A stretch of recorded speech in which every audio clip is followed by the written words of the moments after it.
Di episode sebelumnya kita sudah berhasil membuat web app pertama, tapi aplikasinya baru bisa tampil. Kalau ingin memasukkan siswa, kita masih harus membuka Google Sheets dan mengetik datanya secara manual. Di episode ini kita akan menghilangkan masalah itu. Kita akan membuat form yang benar-benar bisa mengirim data dari web app menuju Google Sheets. Dan supaya proses belajarnya tidak terasa membosankan, tampilannya kita buat sedikit lebih menarik sejak awal.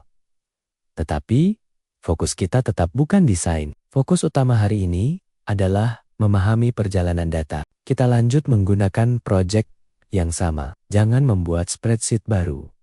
Jangan membuat app script baru. Disinilah konsep pengembangan aplikasi mulai terasa. Kita mengambil aplikasi yang sudah bekerja, lalu menambahkan satu kemampuan baru. Sebelum coding, lihat dulu perjalanan datanya. User mengisi form, JavaScript mengambil isi form tersebut. Kemudian Google Script run menjadi jembatan untuk membawa data menuju app script. Di backend, function substudent menerima datanya. Terakhir, app script menyimpan data ke Google Sheets. Kalau teman-teman memahami alur ini, code yang nanti kita tulis akan jauh lebih mudah dipahami. Episode pertama tampilannya memang sangat sederhana. Sekarang kita upgrade sedikit supaya aplikasi lebih nyaman dilihat. Saya akan memberikan CSS sekaligus. Teman-teman belum perlu membedah seluruh CSS baris demi baris. Kita akan punya episode khusus untuk UI. Untuk sekarang, anggap CSS ini sebagai pembungkus, supaya proyek yang kita bangun sudah terasa seperti aplikasi. Bagian ini memang terlihat lebih panjang karena ada CSS, tetapi logik aplikasi kita belum berubah. CSS hanya mengatur bagaimana halaman terlihat. Kita membuat background card, grid, input, button, dan responsive layout. Yang penting, tim Monman bisa membedakan. CSS mengatur tampilan, JavaScript nanti mengatur interaksi, apps, script menangani.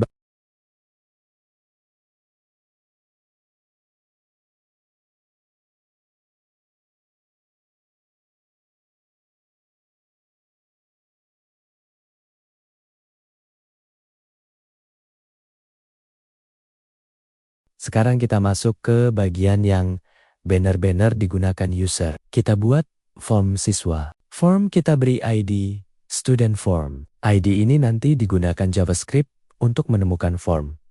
Kemudian kita buat field NIS, nama, jenis kelamin kelas, dan alamat. Untuk NIS, nama, jenis kelamin, dan kelas kita beri required. Jadi browser sudah membantu kita melakukan validasi dasar.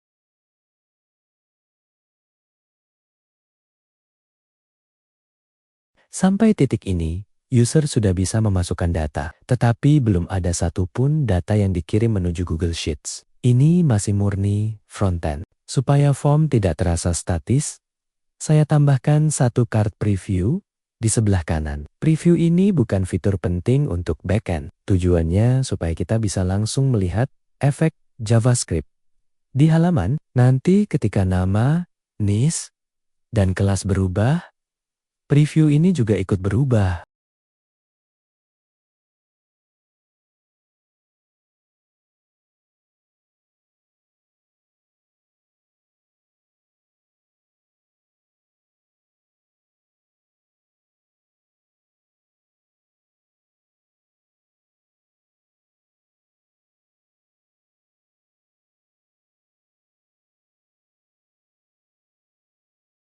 Sekarang, Kita tes dulu tampilannya. Belum ada data yang disimpan, pastikan form sudah muncul di sebelah kiri. Preview ada di kanan. Kalau layar diperkecil, layout akan turun menjadi satu kolom. Artinya, dari awal aplikasi kita sudah cukup nyaman dibuka di desktop maupun mobile.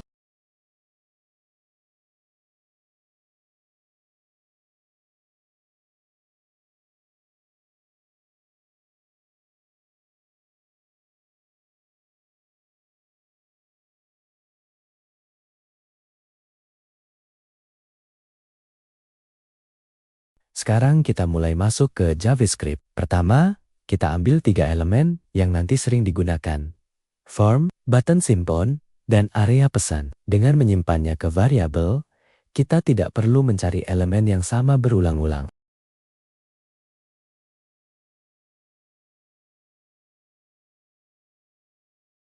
Sekarang kita buat sedikit interaksi supaya JavaScript langsung terasa. Kita ambil input nama, nis, dan kelas. Kemudian kita buat function update preview. Function ini membaca nilai yang sedang diketik, lalu mengubah isi card preview. Terakhir, kita pasang event input. Artinya, setiap kali user mengetik, update preview langsung dijalankan.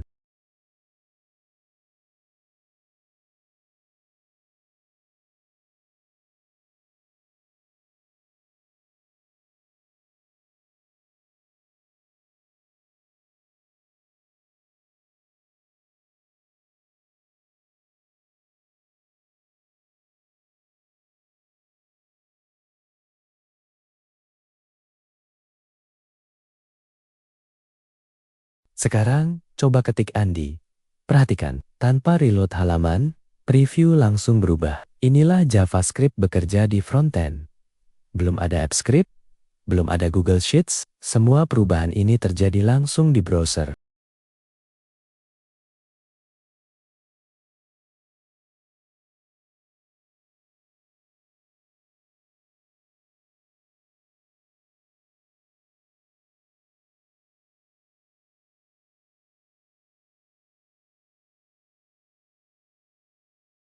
Sekarang, kita mulai proses penyimpanan. Kita pasang listener pada form. Ketika tombol simpan ditekan, event submit akan terjadi. Lalu, kita jalankan preventful.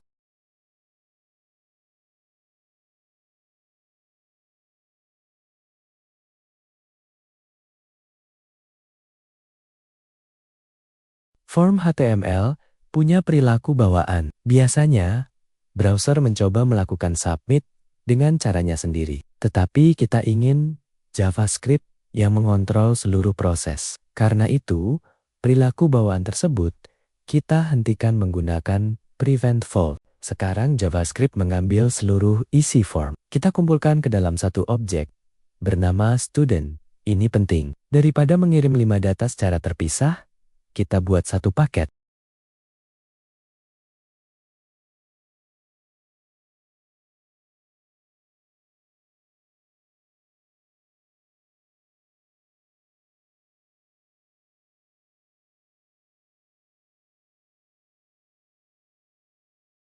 Kalau user memasukkan data seperti ini, JavaScript membentuk satu objek. Objek inilah yang akan kita kirim menuju backend. Sebelum mengirim data, kita ubah kondisi interface. Tombol kita disable supaya user tidak mengklik berkali-kali. Tulisan tombol kita ganti menjadi menyimpan. Dan kita tampilkan informasi bahwa data sedang dikirim ke server. Perhatikan satu hal. Kita sudah punya objek student. Kita juga sudah punya loading. Tetapi belum ada satu baris pun yang membawa data menuju AppScript. Sekarang kita membutuhkan jembatan antara frontend dan backend. Ini adalah salah satu bagian terpenting dari seri kita. Namanya Google Script Run. Google Script Run memungkinkan JavaScript di HTML memanggil function di Google Apps Script. Kita minta backend menjalankan save student dan kita kirim objek student sebagai datanya.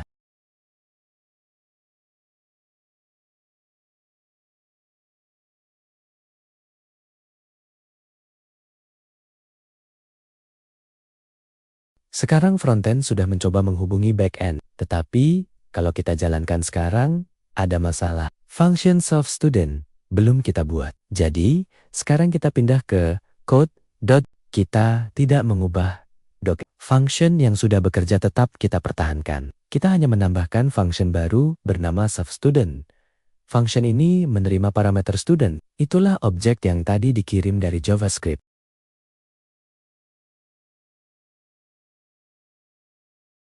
Sekarang backend harus tahu di mana data akan disimpan. Kita ambil spreadsheet aktif. Kemudian kita cari sheet bernama siswa. Variable sheet sekarang mewakili tempat penyimpanan data kita. User tidak perlu membuat ID sendiri. Kita buat otomatis dari backend. Di sini kita menggunakan UID. ID ini mungkin belum terasa penting, tetapi nanti ketika kita masuk fitur edit dan hapus, setiap record membutuhkan identitas unik. Kita tidak ingin bergantung hanya pada nomor baris Google Sheets. Kemudian, kita catat waktu sekarang. Waktu ini nanti masuk ke created OTT dan updated OTT. Karena datanya baru dibuat. Untuk saat ini, nilainya sama. Sekarang kita sampai ke proses penyimpanan. Untuk tahap belajar ini, kita menggunakan Appandro. Artinya, AppScript menambahkan satu baris baru di bawah data yang sudah ada. Perhatikan urutannya. Urutan data harus sesuai dengan urutan kolom pada sheet siswa. Di sini, teman-teman mulai bisa melihat hubungan antara objek JavaScript dan database student. Nama masuk ke kolom nama, student kelas masuk ke kolom kelas. Status tidak perlu diketik user karena backend langsung memberikan nilai aktif. Sekarang kita lakukan tes yang paling penting. Saya isi NIS 10001. Nama Andi. Kelas 7 bukaan, diafragma. Alamat Sleman. Kemudian, klik simpan data. Sekarang, kita buka sheet siswa. Kalau Andi muncul sebagai baris baru, berarti frontend dan backend kita sudah berhasil berkomunikasi. Sampai di sini, web app kita sudah bisa menerima input siswa dan menyimpannya langsung ke Google Sheets. Sekarang kita sudah memahami alur dari HTML JavaScript, Google.script run, AppScript, sampai data masuk ke Sheet. Di episode 3, kita akan membalik alurnya, mengambil data dari Google Sheets, dan menampilkannya langsung di web app. Sampai ketemu di episode 3.